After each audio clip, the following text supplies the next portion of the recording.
This is Cast of Wonders, the young adult fiction podcast featuring stories of the fantastic. Welcome, episode 642. I'm Catherine Inskip, your editor and host.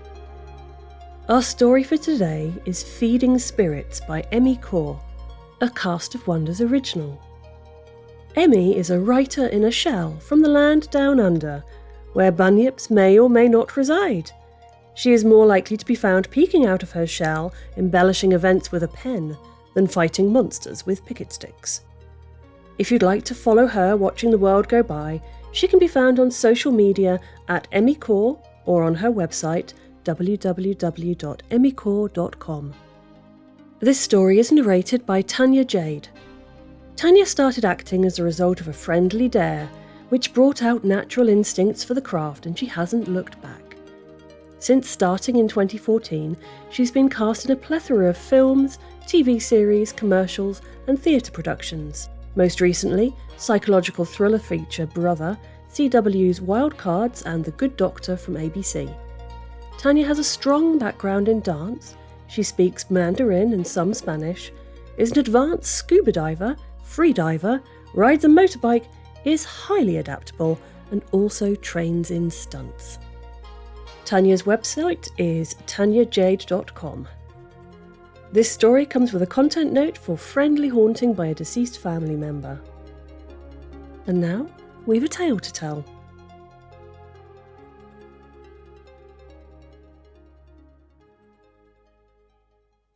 Feeding Spirits, written by Emmy Core, narrated by Tanya Jade. What does one feed a hungry ancestor? Fish and chips, chicken palmy, or steak pie didn't seem like something my recently deceased Bobo would enjoy. I just returned from my backyard swamp with a full trash bag when the phone rang. The call bounced with around-the-world echoes, and I'd barely said hello when Ma started in on her visit to the medium. I asked your Bobo if she's comfortable. Ayah, Lily, cried Ma. She scolded me. She said 20 years my granddaughter doesn't come home. I go all the way to Australia to visit and she doesn't even offer me a meal. The click of Ma's tongue was like a slap. You should respect your ancestors. I couldn't tell her I didn't believe in spirits. Her disappointment already blew heavy in my ear.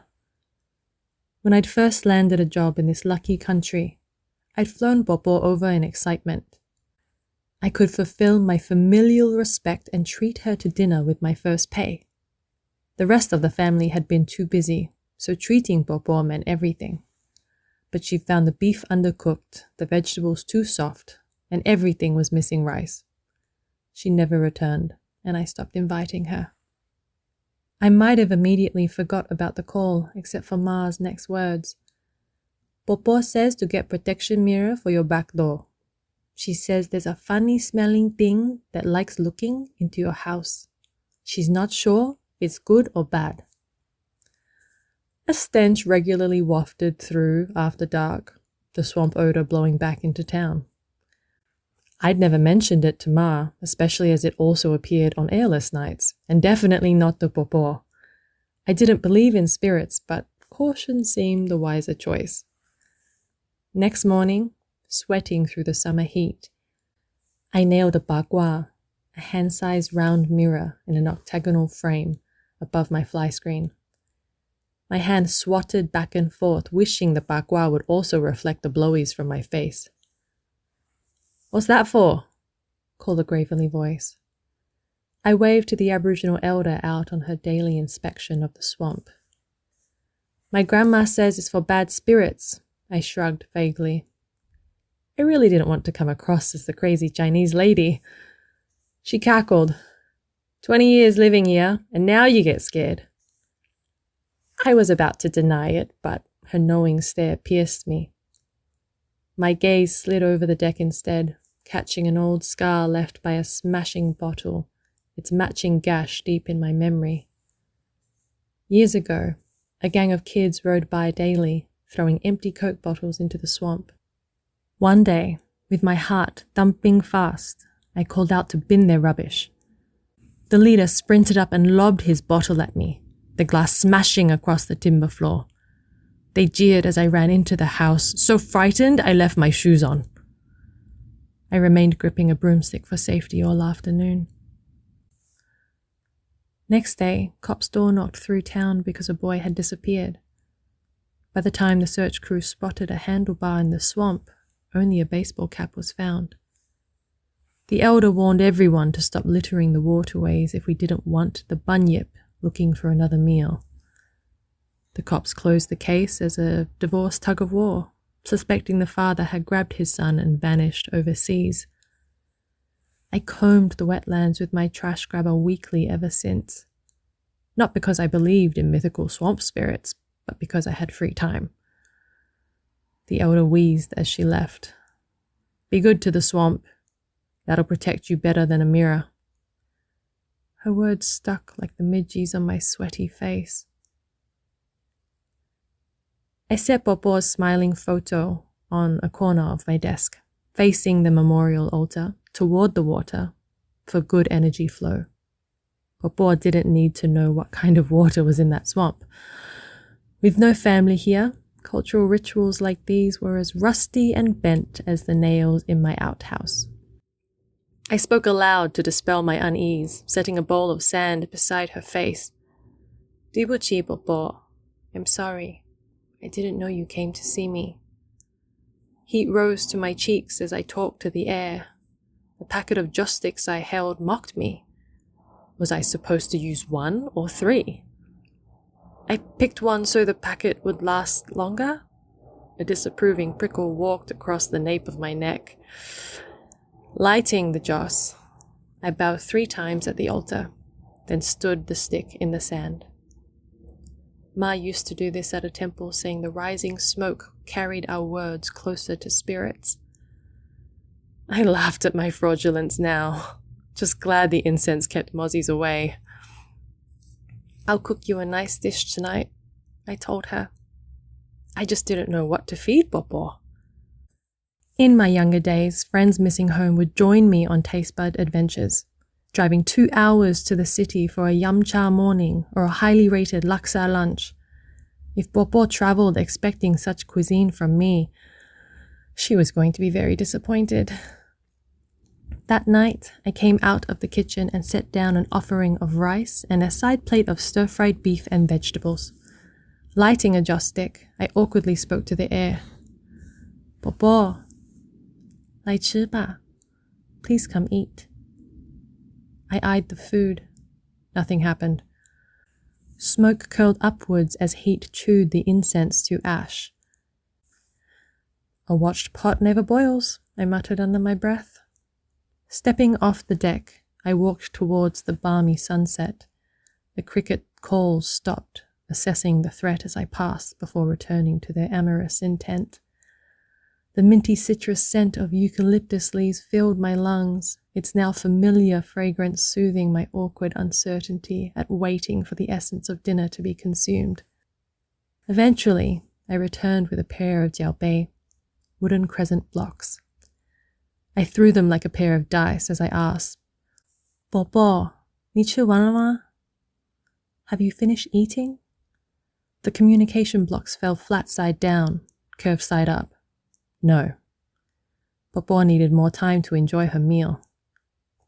I snorted. Australian beef must be tastier than her usual offerings. 10 minutes later, I threw the blocks again. One landed flat side up and the other flat side down. Yes, she'd finished. I collected the plates and hesitated. It didn't seem right to eat what had been offered to a spirit, but it felt a waste to throw it away. Eyes darting, heart quickening, I checked that no one would see. With the stomach fluttering in guilt, I hurried to the nearby rushes and scraped the offerings to the ground. It wasn't littering if animals could eat it, right? Or it could decompose and feed the land. Either way, it was better than wasting it in my bin. By the end of the first week, I'd exhausted my interest in daily cooking. By the end of the second week, I was back to cooking in batches. I was a working woman, and if Popo truly wanted a meal, she could have leftovers like I did. By the end of the month, Popo's offering bowl held oven nuggets, chips, or the last bite of burger from the local joint. Afterwards, my spoon would clank angrily against the bowl as I scraped food into the rushes. This was a waste of time. "Do you even exist?" I screamed into the swamp one night. The frogs and crickets quietened long enough to hear the returning silence. Then they too ignored me and resumed their chatter. Popo took longer and longer to finish her meals. Maybe unlit joss sticks affected communications. Maybe my jiaobei throwing wasn't great. Maybe Popo realized the swamp wasn't a lake and she wasn't getting good energy flow. It made no difference. I tossed the jiaobei repeatedly until one side landed upwards and the other down. One of these throws had to go in my favor. Autumn brought cooler evenings. My hair no longer stuck to my neck while I threw the food out. Dinner was always gone by the next day, unlike the washed-up takeaway containers, shopping bags, and coffee cups that got caught in the bulrushes. I filled my trash bags surrounded by the plucking beats of banjo frogs and the fluttering of preening ducks. They all deserved a swamp that didn't choke them. One evening, I returned to muddy patches on my back steps as if someone had tried to swipe mud off their shoes before stepping onto the deck. Gum leaves rustled, a breeze lifting the hairs from my neck. The mustiest swamp stench came with it as I hurried up the steps, huffing out my nose to clear the stink. And then I saw. Popo's bowl was so clean, it was as if everything had been licked up. I ran for my broom, eyes darting to the bushes. Heart banging against my ribs, I stabbed the broom into the shrubs, keeping enough distance should a person or a wombat charge out. Only midgy clouds and disrupted crickets appeared. Breathing hard and with every undergrowth beaten, I turned to see Popo's photo watching me. I hurried back and threw the jiaobei, feeling guilty I'd forgotten her. At least she'd finished eating. Lighting 3 joss sticks, I told the smoke to keep whatever creature had visited away, because if Popo was truly visiting, I wasn't ready. Yet all week I returned to an emptied bowl. The following evening, I laid the offering out and stayed to watch. No matter how many times I threw the jiaobei after, none of the tosses landed in my favor, as if Popo wouldn't finish eating while I stood there. An hour later, I tried a different question. "Do you want me to leave?" Yes. Stumbling as I towed my shoes off, I returned to the house. Maybe Popo really was here, eating my food, answering my questions. Nervous excitement rippled through me with each tick of the clock. 20 years gone and she was finally visiting again. 10 minutes later, I leaned out the door. Mud streaked across my deck. The bowl was empty. A lingering smell of decaying vegetation permeated the area. It had been particularly strong this past week, as if the changing weather was affecting the swamp. The next night, I set out the offering, lit the joss sticks, returned to the house, then snuck looks out the window. But with dusk sweeping in, only the eucalypts stretching long in the waning light could be seen. 15 minutes later, the bowl was empty and Popo was satisfied. That same mouldy decay scent lingered as I squinted at the dirt clumped on my steps, fading to streaks on my decking. I've never known feral cats or possums to care about muddy footprints before. Troubled, I swept the timber slats until I got to Popo's photo. She smiled at me, her cheeky grin bringing back a memory buried under years of disappointment. She taught me to make dumplings while she was here. It wasn't until we were steaming the little wrinkled parcels that I'd realized she'd had cravings. I snorted, remembering how we'd crammed them into our delighted mouths until our bellies ached. "New place, new people," she'd said later as we drowsed on the couch. "But always remember your bust." Heaviness grew in my chest, threatening to crush the air from my lungs. I'd gone through the motions of the rituals, but I hadn't believed in the custom. like how I hadn't truly believed in Bobo. I gasped for air and found breathing impossible while her smiling face watched. Opening the fly screen, I reached for the safety of my house. The bagua caught my reflection, reminding me of Bobo's message about a thing looking through my window. The heaviness eased, air returned, understanding dawned.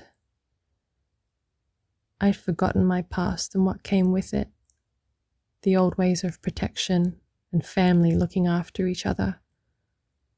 Bobo had been watching out for me, even in spirit. I made more effort. Old cookbooks came out in my kitchen filled with smells. Fried rice, steamed ginger fish, green curry, stir-fried noodles, chili crab, fried fish, even laksa. I gave it all a try, speaking to her about my day as I moved around the kitchen. I felt lighter as I teased out childhood memories of our times together. They were more than I remembered, and I started to wonder if she'd disliked Australia on her visit, not because of the place, but because it had taken us so far apart. I still couldn't cook every day, so in between we had hot toasties, nuggets, and battered fish. I started leaving larger and larger portions, and it warmed me to see the bowl emptied every night. Curious things started to appear in it. First, it was a handful of purple-blue berries. I've been told in Australia, if it was bright, it was poisonous. Was Bobo finding my cooking that bad? I showed it to the elder as she walked past the next day. She picked one right out of my palm and popped it into her mouth. Idbul, good for tea. That night, I stared at the stalks of leaves in the freshly emptied bowl. I knew these. They grew abundantly on one edge of the swamp. When I consulted the elder the next morning, she told me to chew one. Cautiously, I bit an end. Its peppery, spicy flavor burst on my tongue, causing my face to scrunch. She laughed. Barin, it's good for catching fish, but we can also eat it. I squinted suspiciously at the foliage. These were very specific to the local swampland.